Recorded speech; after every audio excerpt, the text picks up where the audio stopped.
बे समाव नोंथांमोननो मोनसे गोनां रादाब होनो नागिरदों आसाम सरकारनि मोनसे बाखनायजाथाव हाबाफारि आसाम सरकारनि मोनसे जे केबिनेट जिरायनाय थामहिनबा बे समाव बिथांमोननि जे मावफुं जथुमा बे जथुमानिफ्राय मोनसे बिथांखि लादों जे आसामनि खना खनला जायगाफोराव मिरुनिफ्राय लुफुंनो नागिरनाय जे लामा दालां जाम्फै दा बैफोरखौ बा फसंथानफोर बे फसंथानफोरखौ माबायदियै सोलिबाय दं आथिखालाव माबायदि सोलिबाय दं बे लुफुंनाया थामहिनबा बे समाव दालां लुफुंनाया माबायदि सोलिगासिनो बा बबेबा मोनसे मावख' लुफुंनाया मिरुनिफ्राय लाबोनाय जे मावख' लुफुंनाया माबायदिहाय बे समाव सोलिगासिनो दं लामाया बे समाव आबुङै जाफुंगोन ना जाफुङाखै दालाङा आबुङै जाफुंगोन ना जाफुङाखै दा बेनि सायाव संदाननो थाखाय थामहिनबा नायबिजिरनो थाखाय आरो बेखौ गोख्रोंसिनै खामानि मावनो थाखाय आसाम सरकारा मोनसे बिथांखि लादों आरो बे थांखि बायदिनो आसाम आयेन आफादनि बुंथिगिरि बिथां बिस्वजित दैमारिया गुबुन जायगाफोराव थांनानै दावबायनायखौ नुनो मोनदों मैयानि सानावबो आसाम आयेन आफादनि बुंथिगिरि बिथां बिस्वजित दैमारिया बङाइगाव आरो धुब्री ओनसोलनि गुबुन जायगाफोराव बिथाङा दावबायहैदों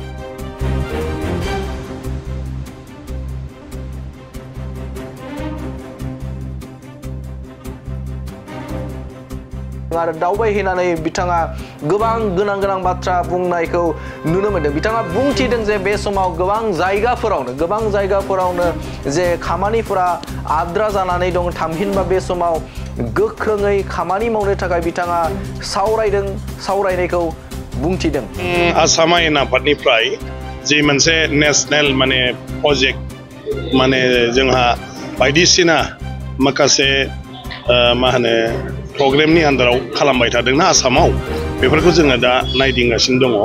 आसाम आयेन आफादाव जोंहा मोनसे सावरायनाय जादोंमोन जे नेशनेल जि प्रजेक्टफोर दं बेफोरो बबावबा लेहेम जानायनि बबावबा खामानि मावनाया थाबथानानै थानायनि थाखाय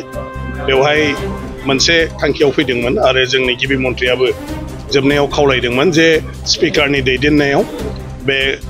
जायगाफोरखौ भिजिट खालामनानै बेनि जाय बिफानारिफोर आरो जाय बेयाव मावनाय कन्ट्राक्टरफोर बिसोरजों सावरायनानै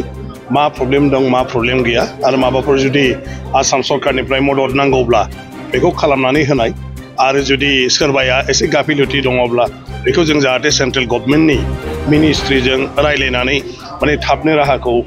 लाहोनो हायो आरो बेनि अनगायैबो बिथाङा दिनै आसाम आयेन आफादनि जे बुंथिगिरि बिथां बिस्वजित दैमारिया फुंबिलि समाव बिथाङा बे समाव बिटिसि नेहाथारिख'आव बिथाङा दावबायदों आरो दावबायनानै जे जानो गोनां जे रां बावजा आसाम आयेन आफादनि जे रां बावजा बिटिसि आयेन आफादाव बे समाव जाफुंगोन बा खुंनो थांगासिनो दं बेखौ माबायदिहाय बे समाव खुंफुंनाय जागोन बा माबायदिहाय बेहाय आसाम आयेन आफादनि जे जुथुमखौ माबायदि खुंफुंनाय जागोन बेनि सायावबो बिथाङा बा जायगाखौ नायथिंनायखौ नुनो मोनदों आरो बे समाव बिथाङा बुंथिबावदों जे बिटिसि ओनसोलनि खायसे लामाफोर जाय लामाया सुबुं माहारिनि थाखाय थामहिनबा बिटिसि ओनसोलनि थाखाय जोबोदनो गोनांथिथार दा बैफोर लामाखौबो बे समाव नायदिंनायनि बाथ्राखौ बुंनायखौ नुनो मोनदों आरो बे समाव बिथाङा बुंथिदों जे बङाइगावनिफ्राय थामहिनबा सापागुरिनिफ्राय आमथेकाटे थांनाय लामा बे लामाया सोलिबाय दं थामहिनबा बेनि खामानिया सोलिबाय दं आरो बेखौ माबोरैहाय थाबैनो जे मावफुंनायनि राहा लायो बेनि सायाव नायदिंनाय जागोन होननानै बाथ्रा बुंथिदों बिथां आसाम आयेन आफादनि बुंथिगिरि बिस्वजित दैमारिया आरो बेनि अनगायैबो बिथाङा बुंथिबावदों जे सामथाइबारिनिफ्राय गेलेफु थांग्रा थामहिनबा दादगारि थांग्रा बे लामाखौबो मोजाङै नायनाय जागोन आरो बे हाबाफारिखौ थामहिनबा बे समाव खामानिखौ थाबैनो मावनायनि थाखायबो सावरायनाय जागोन होननानै बुंथिनायखौ नुनो मोनदों आरो बेनि अनगायैबो जे मोनसे मैखोम लामा थामहिनबा बे समाव सरलपारा जे थांग्रा लामा बिसमुरिनिफ्राय सरलपारा जे थांग्रा लामा बे थांग्रा लामाखौबो बे समाव नायदिंनाय जागोन होननानै बाथ्रा बुंथिदों बिथां आसाम आयेन आफादनि बुंथिगिरि बिस्वजित दैमारिया आरो बे समाव बाख्नायनांगोन जे आसाम सरकारनि बेफोरबायदि जे मोनसे बिथांखि लानाय जाय थांखिया जे ओनसोलनि थागिबि रायजो राजाफोरनि थाखाय गोबां मुलाम्फा जागोन सरकारनि थाखाय मुलाम्फा जागोन होननानै जों बुंनो हायो मानोना बे समाव मिरुनिफ्राय दैथाय हरजानाय जाखिनि फसंथानफोर जा लामा दालां जाम्फैफोर दा बैफोरो मावफुं जागोन ना जायाखै आरो आद्रा जुदि थानानै बा आद्रा जुदि दङब्ला बे आद्रा थानाया मानि थाखाय थानाय बा थाबाय दङ बेखौ नायदिंनो थाखाय गोख्रों राहा लानायखौ नुनो मोनदों आसाम आयेन आफादनि बिथां बुंथिगिरि बिश्वजित दैमारिजों लोगोसे गोबां MLA फोरा बिथांजों फैफादों आरो बे समाव गोबां जायगाफोरावनो बिथांमोना दावबायनाय हाबाफारिखौ लानायखौ नुनो मोनदों आसाम आयेन आफादनिफ्राय जि मोनसे नेशनेल माने प्रजेक्ट माने जोंहा बायदिसिना माखासे मा होनो प्रग्रामनि आन्दाराव खालामबाय थादोंना आसामाव बेफोरखौ जोङो दा नायदिंगासिनो दङ आसाम आयेन आफादाव जोंहा मोनसे सावरायनाय जादोंमोन जे नेशनेल जि प्रजेक्टफोर दं बेफोरो बबावबा लेहेम जानायनि बबावबा खामानि मावनाया थाबथानानै थानायनि थाखाय बेवहाय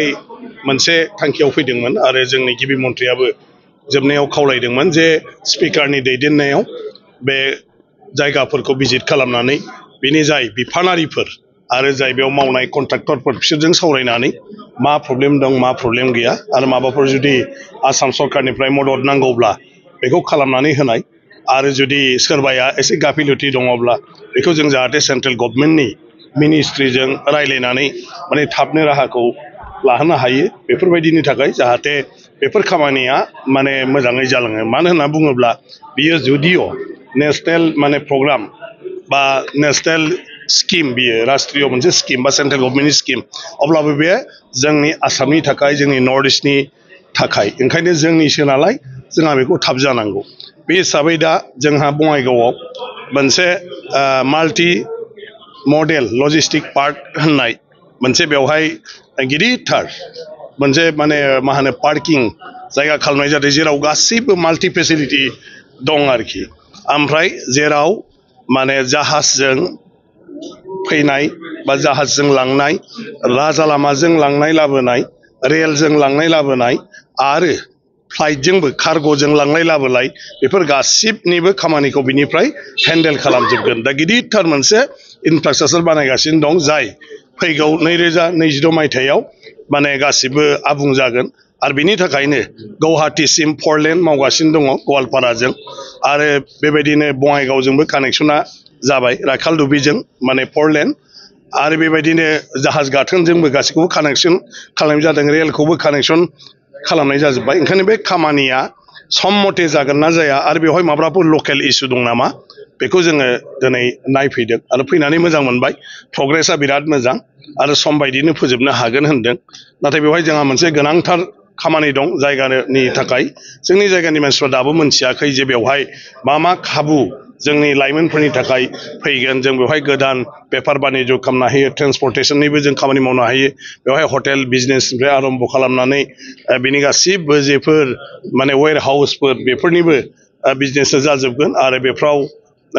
एन्टारप्रेनारशिप हिसाबैबो माखासे माबाफोरखौ बेवहाय मावनायनि गासिबो स्कपआ दंजोबो बिराद गिदिर माने मा होनो भारतनि गेजेरावनो बेबो मोनसे माने माबायाव थानाय मा होनो स्टेन्डार्डआव थानाय जागोन अलरेडि जाहाज गाथोनफ्राबो कमप्लिट जाबाय जाहाज गाथोना बे आरोखि बेखौ जोङो नायफैदों बेनि उनाव धुबरी फुलबारी माने मेघालयनि फुलबारी आरो बेनिफ्राय बांलादेश थांनाय बे लामायाव ब्रह्मपुत्रआव गोलावथार दालां 19 किल'मिटारनि दिनै नायदों बेवहाय बांलादेशजों कानेक्सन आरो लोगोसे भुटानजोंबो बेयो कानेक्सन जागोन आरो गासिबो जोंनि बे खाथिनि हादोरफोरजों बेफार बानिज्य आरो थांलाय फैलाय बे राहाया माने बे जानाय लोगो लोगो आबुं महर मोनगोन गासै फ्राय 4,000 कौटि थाखानि बियो प्रजेक्ट 4,000 माने कौटि थाखानि प्रजेक्ट आरोखि दा प्रग्रेसा बिराद मोजां दिनै बिथांमोना जोंनो खोथा होदों जे फैगौ माने 2027 मायथाइनि गेजेराव बियो कमप्लिट जाजोबगोन आरो सम मथेनो बिसोर खालामनो हागोन आरो लकेल इस्यु जेबो गैया होनदों खालि गेजेर गेजेर गावसोरखौ बिदिनो माबाफोर सुबुरुन थायोब्ला होयोब्ला जों मोजां मोनगोन होनदों जों दिनै थांनायावबो बिथांमोना जोबोद गोसोआव थुलुंगा मोनदों माने खामानि मावग्रा गासै इन्जिनियार टिमफ्रानो बिराद गोजोननाय मोनदों दिनै गासै MLA फोरखौ माने लोगो मोननानै आरोखि दा ओंखायनो बे आरो जों दा क'क्राझाराव गाबोननिफ्राय चिरां आरो क'क्राझाराव नायगोन भुटान कानेक्टेड रड उल्था पानिनि जिथु लामा बेयो गोबाव सम जोबोद माने गाज्रि जानानै दं दा माने सेंसन हमदों नाथाय सम मथे बे लामाफोरखौ जाहाथे मावो डिपार्टमेन्टआ बेनिफ्राय जोंहा भुटाननि जितु दा गेलेमफुनि कानेक्टेड लामा जोंनि माने रुनिकाटा बा दाउस्रि बेनि जि लामा बे देवसिनि जोबोद गाज्रि जों बयबो मोनथिगौ दा बेखौ नेशनेल हाइवे अथरिटिया जाहाथे थाबैनो टेकआप खालामो आरो थिग बेबायदिनो सापागुरिनिफ्राय आमटेका थांनाय जे भुटान बर्डारसिम बे लामायाबो दा आन्डार कनस्ट्राक्सनाव दङब्लाबो प्रग्रेसा बहुत माने खम होननानै रायजो राजाफ्रा कमप्लेन खालामबाय थादों बेखौ गाबोनहाय गासिबखौबो नायनानै डिपार्टमेन्टफोरखौ लानानै गाबोन सावरायनाय जागोन जाहाथे बे खामानिफ्रा रायजो राजानि सुबिदा बायदियै थाबैनो जायो आरो जुदि आसाम सरकारनिफ्राय माबाफोर बेवहाय जुदि मदद नांगौब्ला बेखौ एसेम्ब्लिनिफ्राय जोङो माने मानव गेदेर चिफ मिनिस्टार बिथांनिसिम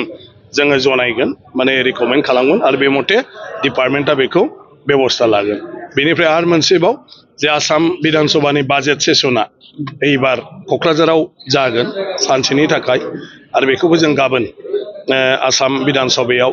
जास्ट माखासे जोंनि नांगौ माने बुस्थुफ्रा मा थागोन जों बेखौबो रायलायलांगोन ओमफ्राय मा जोंनो नांगौ बिनि अनगाबो माने दिनै आसामनि जितु एसेम्ब्लि टिम फैदों